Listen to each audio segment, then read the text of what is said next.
एकादशी कक्षा के वाणिज्य संकाय के सभी विद्यार्थियों का पुनः अर्थशास्त्र की इस कक्षा में स्वागत है। मित्रों, उदारीकरण, निजीकरण व वैश्वीकरण के बाद तीसरी इकाई के पहला पाठ जो निर्धनता इस विषय पर आधारित है, इस पर इस कालांश में हम सभी विद्यार्थी मित्र एक विस्तृत चर्चा करने वाले हैं। मित्रों, जैसा कि इस पाठ का शीर्षक है निर्धनता, सामान्य शब्दों में निर्धनता एक ऐसी स्थिति है जहां व्यक्ति अपने देश की सामान्य जो जीवन स्तर की सुविधाएं हैं उनसे नीचे का जब जीवन व्यक्ति जीता है तो अर्थशास्त्रीय भाषा में उसे या उस स्थिति को निर्धनता कहा जाता है। अगर एक परिभाषा के रूप में इसे देखा जाए तो निर्धनता या गरीबी वह भौतिक वह मानसिक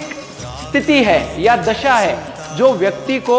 न्यूनतम जीवन स्तर के नीचे धकेल देती है। विद्यार्थी मित्रों, पिछले कुछ पाठों में हमने पंचवर्षीय योजनाओं इस शब्द के बारे में एक विस्तृत चर्चा की थी, जहां सरकार ने कुछ पूर्व निर्धारित लक्ष्यों पर पूर्व निर्धारित नीति निर्देशों के अनुसार काम करते हुए उन लक्ष्यों को हासिल करने की चेष्टा किया था। तो जो पंचवर्षीय योजनाएं हैं उनका जो मेन जो लक्ष्य था वह यह था कि देश के जन सामान्य को एक न्यूनतम जीवन स्तर प्रदान किया जा सके, यानी कुछ सुविधाओं को उसमें अंगीकार करते हुए एक जीवन स्तर की रेखा को निर्धारित किया गया, जिसमें कुछ आर्थिक मापदंड रखते हुए सरकार ने यह निश्चित किया कि इन आर्थिक मापदंडों से नीचे का जो जीवन है वह गरीबी रेखा का जीवन होगा। और अगर किसी व्यक्ति के पास यह सामान्य सुविधाएं होती है जैसे रोटी, कपड़ा, मकान, बिजली और शिक्षा और चिकित्सा, तो यह वह सुविधाएं हैं जो व्यक्ति के या जो एक सामान्य व्यक्ति और एक निर्धन व्यक्ति के बीच में एक रेखा खींच देती है। जो सामान्य व्यक्ति होता है वह शिक्षित होता है, उसके पास रोजगार होता है, उसके पास अपने जीवन को निर्धारित करने का लक्ष्य, वह जीवन को दिशा देने के लिए पर्याप्त मात्रा में विवेक होता है। इसके विपरीत जो गरीब व्यक्ति होता है वह अपनी मूलभूत आवश्यकताओं की पूर्ति में ही अपना आधा से ज्यादा जीवन व्यतीत कर देता है और जीवन के सामान्य स्तर को वह कभी समझ ही नहीं पाता। तो निर्धनता या गरीबी वह भौतिक यानी बाह्य रूप में अगर इसको देखा जाए तो यह एक भौतिक अवस्था है, और गरीबी जो है वह मानसिक गरीबी भी होती है, यानी स्वभाव की गरीबी भी होती है। और यह भौतिक व मानसिक दशाएं ऐसी होती है जो व्यक्ति को न्यूनतम जीवन स्तर, जैसा कि मैंने न्यूनतम जीवन स्तर की जो सुविधाएं आपको बताई थी, चिकित्सा सुविधाएं, शिक्षा सुविधाएं, रोजगार का अधिकार, अपना मत देने का अधिकार, तो यह वह दशा है जहां व्यक्ति उन दशाओं के उन परिस्थितियों में जीवन जीता है जहां यह सब सुविधाएं उस व्यक्ति को नहीं मिल पाती और वह अपना जीवन एक संघर्ष से प्रारंभ करता है और वह संघर्ष जीवन पर्यंत चलता है और उसकी पीढ़ियां खप जाती है, लेकिन वह उस गरीबी की दशा से बाहर नहीं निकल पाता, चाहे वह भौतिक मापदंड हो चाहे वह मानसिक मापदंड हो। विद्यार्थी मित्रों, विश्व बैंक द्वारा भारत जो है उससे या भारत की गरीबी से संबंधित कुछ आंकड़े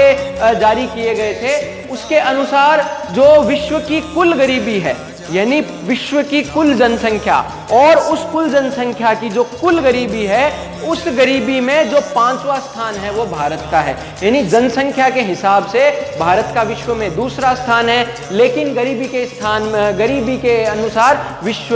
पूरे विश्व में भारत का 5वां स्थान है, जो कि कोई ज्यादा अच्छी बात नहीं है और चिंताजनक बात है। और हम एक पर्याय आजकल ये भी सुनते हैं कि विकसित देश और विकासशील देश, यानी डेवलप्ड कंट्री और डेवलपिंग कंट्री। यानी मैं अपने घर से किसी गंतव्य को लक्ष्य लेकर अगर चला हूं और अगर मैं उस गंतव्य तक पहुंच गया हूं तो मेरी मनोदशा अलग होगी, लेकिन अभी अगर मैं रास्ते में ही हूं और एक लंबा पड़ाव उस गंतव्य तक पहुंचने के लिए बाकी है, तो रास्ते में चलते हुए जो मेरी मानसिक दशा होगी वह उस मानसिक दशा से एकदम अलग होगी जब मैं अपने गंतव्य तक पहुंच जाता हूं। यानी ये सीधा सीधा अंतर है डेवलप यानी विकसित देश और डेवलपिंग यानी विकासशील देश। जो विकसित देश है उसने एक स्तर को पा लिया है, यानी उसकी जनसंख्या ने एक न्यूनतम जीवन स्तर को पा लिया है। लेकिन इसके विपरीत जो विकासशील देश है वह अभी रास्ते में है, वह अभी अपने गंतव्य तक पहुंच नहीं पाया है। उसे अभी बहुत सारा संघर्ष या बहुत सारा प्रयास या बहुत सारी मेहनत करनी है, तब कहीं जाके वह विकसित देश की श्रेणी में आ पाएगा। और क्योंकि भारत का पूरे विश्व की गरीबी में 5वां स्थान है, तो सीधा सीधा निष्कर्ष यह निकलता है कि अभी एक लंबा रास्ता बाकी है, हमें बहुत सारे पड़ाव, बहुत सारे मकाम अभी तय करने हैं। तो पूरे विश्व में जो कुल गरीबी है उसमें हमारा 5वां स्थान है, और 130 करोड़ की जनसंख्या वाले इस विशालतम देश में सोचने की बात है कि जिस देश की जनसंख्या 130 करोड़ है, यानी जिस देश में 130 करोड़ लोग रोज सुबह उठते हैं, अपना पेट भरते हैं, आराम करते हैं, पीने को उन्हें पानी मिलता है और सोने को उन्हें एक सही माहौल मिलता है, यानी 130 करोड़ की जनसंख्या वाले इस भारतवर्ष में 30 करोड़ लोग ऐसे हैं जो कि निचले स्तर का, निर्धनता का या गरीबी का जीवन यापन कर रहे हैं। और यही हमारे इस पाठ का मूल विषय वस्तु है, निर्धनता। मित्रों,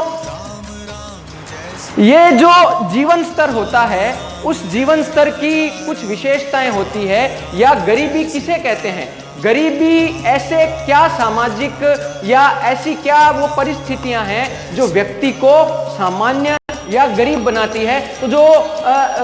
जो विश्व बैंक ने जो सूची उसमें जारी की है, जो मापदंड उसमें बताए हैं, उसके अनुसार यानी जब हमारे पास खाने को पर्याप्त भोजन हो, पहला सुख निरोगी काया। भारतीय दर्शन में भी इस बात को अपनाया गया है कि भूखे पेट भजन न होए, यानी जिसको हम अपना इष्ट मानते हैं उसे भी हम हाथ जोड़ के यह कहते हैं कि भूखे पेट भजन नहीं हो सकता। अर्थात पहला सुख निरोगी काया, यानी एक साफ सुथरा और संतुलित पौष्टिक भोजन, और अगर वह हमारे पास नहीं है तो हम गरीब हैं। और दूसरी जो सुविधा आती है, रोटी के बाद कपड़ा, यानी तन ढकने को, एक सम्मानित जीवन जीने के लिए जो वस्त्र की सुविधाएं हमें चाहिए वो हमारे पास होनी चाहिए। मैं बिल्कुल सामान्य स्तर में गरीबी के लक्षण बता रहा हूं कि अगर यह सुविधाएं हमारे पास है तो हम उस रेखा से ऊपर हैं, लेकिन अगर इन सुविधाओं का अभाव है तो फिर वो चिंताजनक बात है। तो पहली सुविधा थी खाने को भोजन अर्थात रोटी, दूसरी सुविधा है कपड़ा यानी पहनने को वस्त्र, और तीसरी सुविधा है मकान। मित्रों, एक व्यक्ति का पूरा जीवन खप जाता है अपने लिए एक छत खड़ी करने में, और अगर व्यक्ति शिक्षित है, अगर व्यक्ति के पास रोजगार है, अगर व्यक्ति के पास अपना जीवन जीने की दिशा है, तो वह इस मूलभूत सुविधा को अपने जीवन के समय रहते हुए और सही समय पर इस सुविधा को वो पूरा कर लेता है। अर्थात अपने लिए वो एक मकान खड़ा करके अपने को गरीबी रेखा से ऊपर उठा देता है। मित्रों, इसमें मैंने एक बात और कही है कि शिक्षा का अगर हमारे पास अभाव है तो हम गरीबी की रेखा से नीचे का जीवन जी रहे हैं। क्यों? कि अशिक्षित होना अपने आप में एक लाचारी है, एक विकलांगता है। मित्रों, शिक्षा के अलावा जो सुविधा आती है वो है स्वास्थ्य की सुविधा, यानी पहला सुख निरोगी काया, उसके लिए जो भोजन, और भोजन के बाद जो देश की परिस्थिति है उससे देखते हुए अगर हमें सही समय पर सही चिकित्सा सुविधाएं मिल रही है तो हम कह सकते हैं कि हम उस निर्धनता रेखा से ऊपर हैं। मित्रों, एक उदाहरण आप मन में सोचिए कि अगर आप बीमार हैं, आपका पूरा शरीर ज्वर से तप रहा है और उस समय आपको पता है कि वहां जाने से मुझे इस पीड़ा से निवृत्ति मिल जाएगी, तो आप अपने जीवन में तरक्की करने के बारे में सोच सकते हैं। लेकिन अगर आपके पास उस चिकित्सा सुविधा को वहन करने के लिए आवश्यक शुल्क नहीं है तो वह एक लाचारी की एक अवस्था है, और उसे लाचारी कहिए या लंबे समय अंतराल में वह लाचारी गरीबी का रूप ले लेती है। अतः भोजन के साथ साथ सुविधा, जो चिकित्सा सुविधा है उसका भी होना यह निश्चित करता है कि हम उस स्तर से ऊपर उठे हैं या नहीं उठे हैं। मित्रों, आगे बढ़ते हुए अगर हमारे पास चिकित्सा सुविधा है, अगर हम शिक्षित हैं, तो सीधी सी बात है कि हमारे पास एम्प्लॉयमेंट यानी रोजगार की सुविधा भी होनी जरूरी है। यानी एक ऐसा स्थान जहां जाके हम अपनी सृजनात्मकता को एक सही दिशा दें और अपने परिवार के अपने परिवार को चलाने के लिए एक उचित मात्रा में अर्थोपार्जन के साधन जो हैं हम उन्हें उगा सकें और अपने परिवार का खर्च उठा सकें। और अगर उस सुविधा वह हमारे पास है, अगर हम रोजगार हैं, हमारे पास अगर रोजगार है, तो हम यह कह सकते हैं कि हम उस रेखा से ऊपर का जीवन जी रहे हैं। और इसके बाद जो आता है कि अगर हमारे पास रोजगार है तो ठीक है, लेकिन अगर हमारे पास रोजगार नहीं है तो सीधी सी बात है कि कुछ ना कुछ इस पेट को भरने के लिए व्यक्ति करेगा। अगर किसी देश में रोजगार की पर्याप्त अवसर हैं तो उस व्यक्ति को उस अवसरों का लाभ उठाते हुए अपना जीवन जीने का अधिकार मिल जाएगा। लेकिन इसके विपरीत अगर रोजगार की सुविधाओं का अभाव है तो सीधा सीधा वह व्यक्ति अपराध की ओर आगे बढ़ेगा और वह अपराध हिंसा को जन्म देगा। मित्रों, भारत देश इस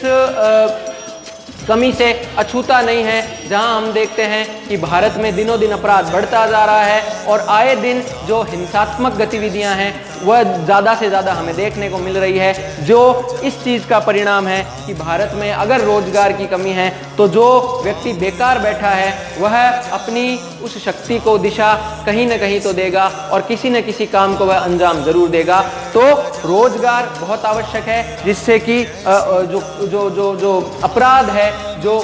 अहिंसा है, उस पर नकेल कसी जा सके। मित्रों, अगर हमारे पास रोजगार है, अगर हम शिक्षित हैं, तो हमारे पास निश्चित रूप से जीवन को आगे बढ़ाने की एक दिशा है और वह दिशा जो हमें एक प्रकार का सामाजिक पहचान उससे हमें मिलती है और अपने आप को न केवल भौतिक रूप से बल्कि मानसिक रूप से भी एक स्तर तक ऊंचा उठाने का अवसर वह रोजगार हमें देता है। उससे हमें पहचान मिलती है, उससे हम अपना एक अच्छा सामाजिक जीवन जीने की आशा रख सकते हैं। तो यहाँ जाकर रोटी, कपड़ा, मकान, इन मूलभूत सुविधाओं के बाद शिक्षा, स्वास्थ्य और रोजगार, यह 3 सुविधाएं भी बहुत ही अनिवार्य रूप से किसी व्यक्ति के जीवन में सकारात्मक होनी चाहिए। तब कहीं जाके वह उस गरीबी के स्तर से अच्छा जीवन जी सकता है।